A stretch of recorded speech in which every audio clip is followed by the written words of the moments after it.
మిత్రులారా నమస్తే. నేను మీ ప్రసాద్ మూర్తి.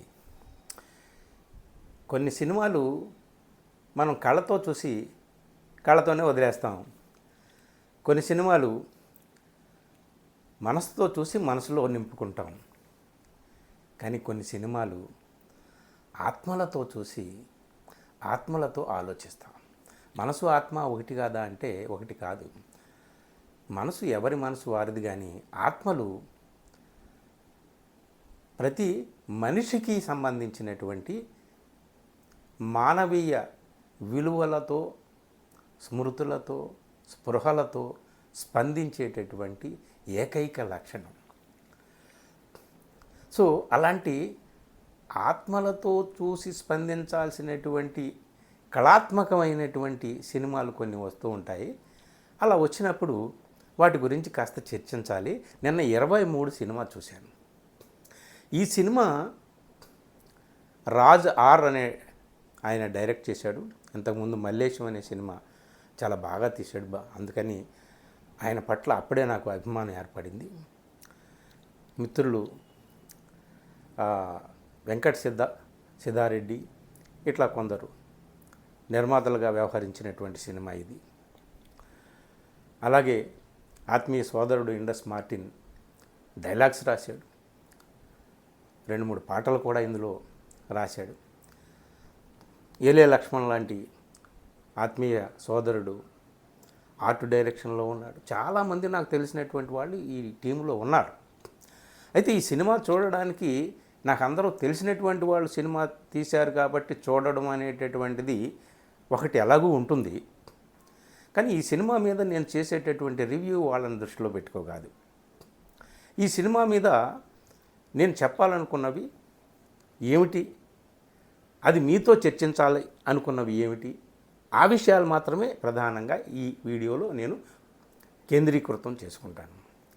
ఈ సినిమాని తీసినటువంటి వాళ్ళు ఒక ఉద్దేశంతో తీశారు.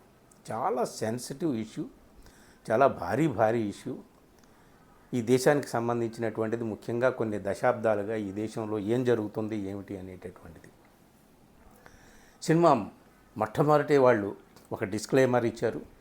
ఇది ఏ ఘటనలను, ఏ సన్నివేశాలను దృష్టిలో పెట్టుకొని లేదా ఏ వ్యక్తులను దృష్టిలో పెట్టుకొని తీసినటువంటి సినిమా కాదు, పూర్తిగా కల్పితము, వినోదాత్మకంగా తీసినటువంటి సినిమా అని అన్నారు. కానీ ఈ సినిమాలో రియల్ ఇన్సిడెంట్స్ అనేటటువంటివి వాటిని ఆధారంగా తీసుకొని సినిమా ఇది తీశారు. ఇందులో ఒకటి డిస్క్లైమర్గా అది ఇచ్చినప్పటికీ కూడా మొట్టమొదటే ఒక డైలాగ్ వేశారు. 91లో చుండూరు మారణకాండ జరిగింది. దళితుల మీద అగ్రవర్ణాలు చేసినటువంటి నరమేధం, ఊచకోత. 93లో చిలకలూరిపేట బస్సు దహనం, 23 మంది సజీవంగా అందులో కాలి బూడిదైపోయారు 2 వ్యక్తుల కారణంగా. 97లో జూబ్లీ హిల్స్ బాంబు బ్లాస్ట్, 26 మంది చనిపోయారు. ఈ 3 ఘటనలు తీసుకొని ఇందులో హతులందరి కథ ఒకలాగే ముగిసింది. అంటే ఒకలాగే అందరూ చనిపోయారు, అమాయకులు. కానీ హంతకుల కథ ఒకలా ముగిసిందా? దిస్ ఈజ్ ద క్వశ్చన్ అండి. తీసుకున్నది కేవలం 3 ఘటనలే. కానీ కొన్ని దశాబ్దాలుగా ఈ దేశంలో అనేక ఘటనలను తీసుకుంటే హతులందరి కథ ఒకలా ముగిసిన హంతకుల కథ ఒకలా ముగియటం లేదు. 90% మంది లేదా 99% మంది నిరాఘాటంగా, యథేచ్ఛగా, గర్వంగా తలెత్తుకొని వాళ్ళు నిందితులైనప్పటికీ కూడా బయట హాయిగా దర్జాగా తిరుగుతున్నారు. వారి కులం కారణంగా, వారి మతం కారణంగా. కొద్ది శాతం మంది అమాయకులు వారి కులం కారణంగా, వారి మతం కారణంగా శిక్షలు అనుభవిస్తున్నారు. కొందరు నేరం చేసి, అఫ్కోర్స్ నేరం చేశారు, నేరం చేసిన దానికి వాళ్ళు అనుభవిస్తున్నారు శిక్ష.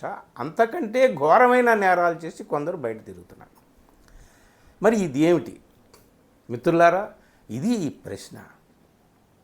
ఈ సినిమాలో మనకు 3 ఘటనలే చూపించినప్పటికీ 300 ఘటనలు మన మనసులో మెదులుతాయన్నమాట.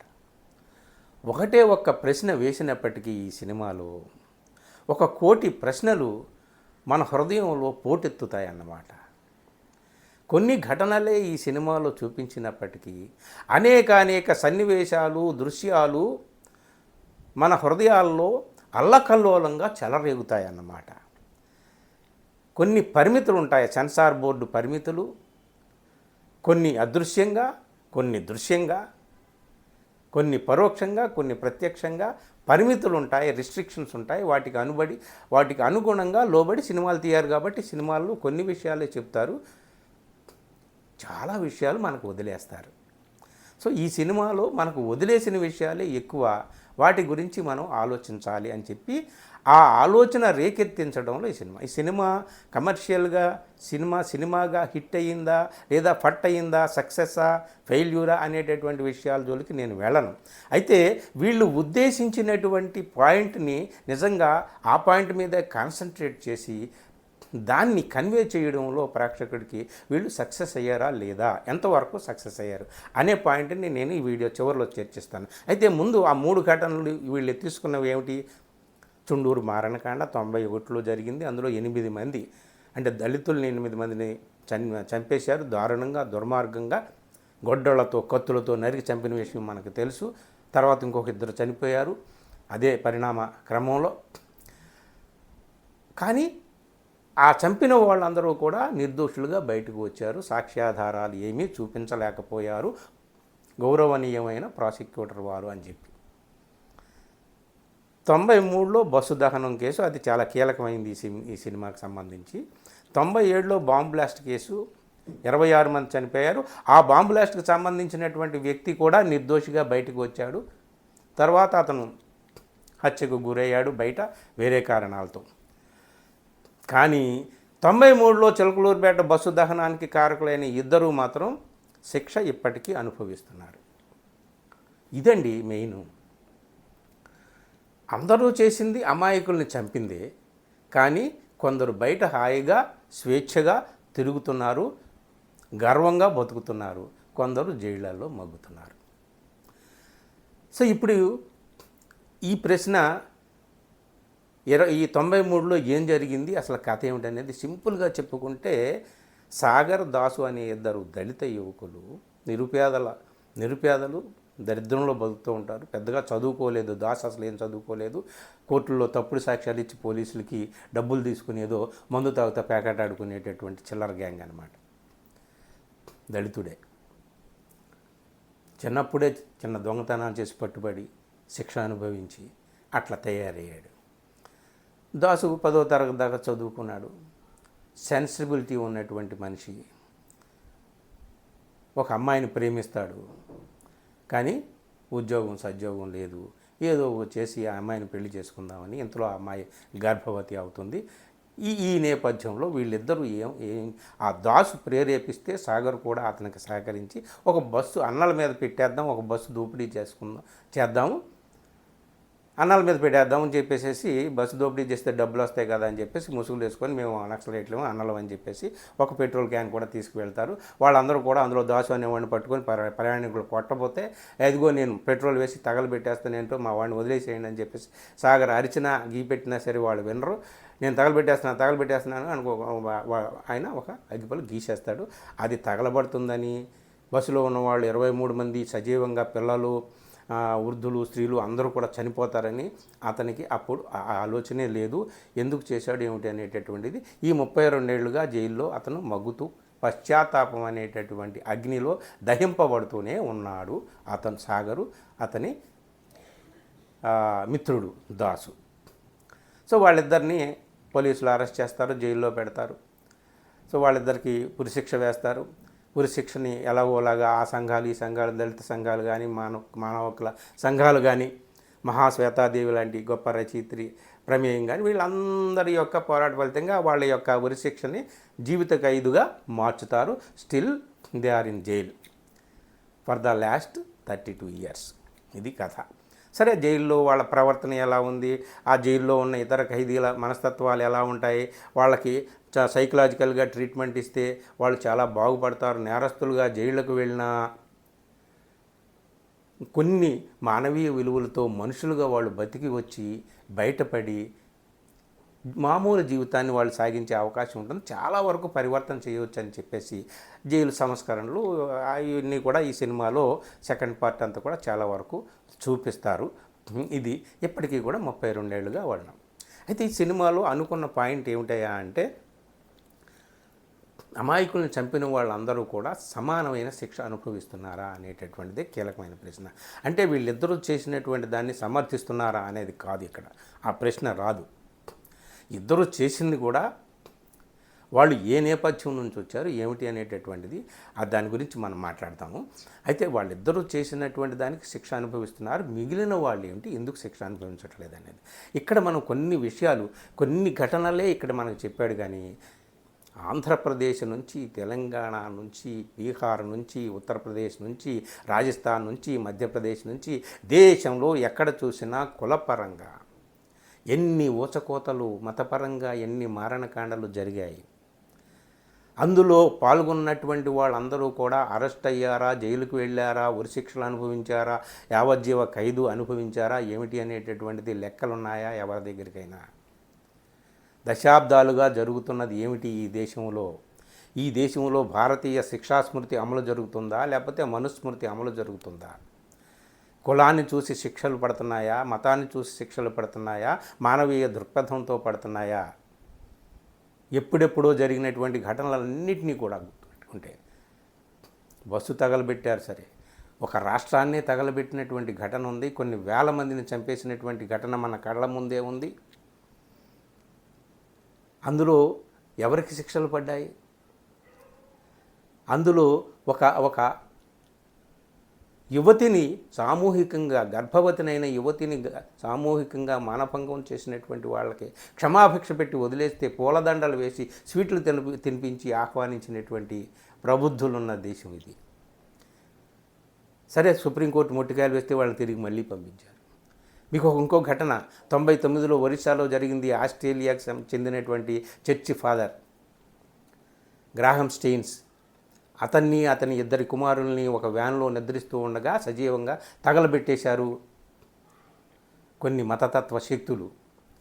అందులో 51 మందిని దోషులుగా ఐడెంటిఫై చేస్తే 37 మందిని వెంటనే వదిలేశారు, 14 మందిని గుర్తించి లిస్ట్ అవుట్ చేశారు. అందులో 12 మందిని తర్వాత వెంటనే వదిలేశారు.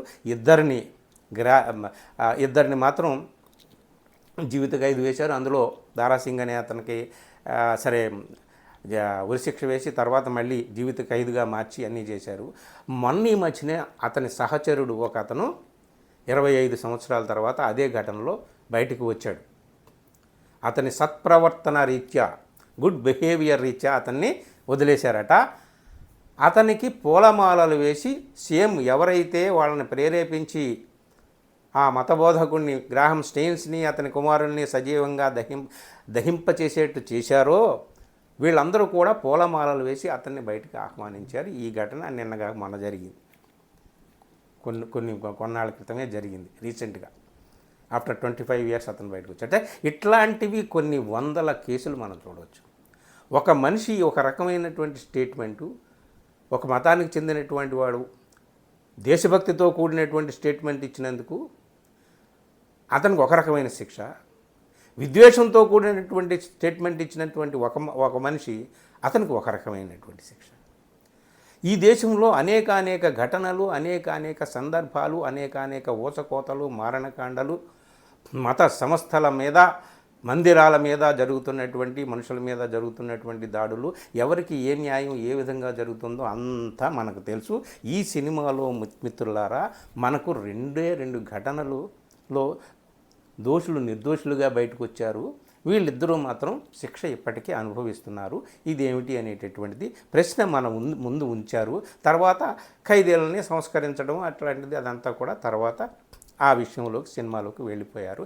కానీ ఈ సినిమాలో సెన్సార్ పరిమితులు అన్నీ కూడా మనకు చట్టపరమైన, న్యాయపరమైన పరిమితులకు లోబడి మన డైరెక్టర్ కానీ ఈ సినిమా తీసినటువంటి వాళ్ళు ఒక ప్రశ్నతో మనల్ని వదిలేశారు కానీ సినిమా నుంచి బయటికి పంపిస్తూ కొన్ని వేల ప్రశ్నలు మన గుండెల్లో నింపారు. పక్షపాత దేశంలో నేరాలు అన్నీ సమానంగానే ఉన్న శిక్షలు సమానంగా పడవు.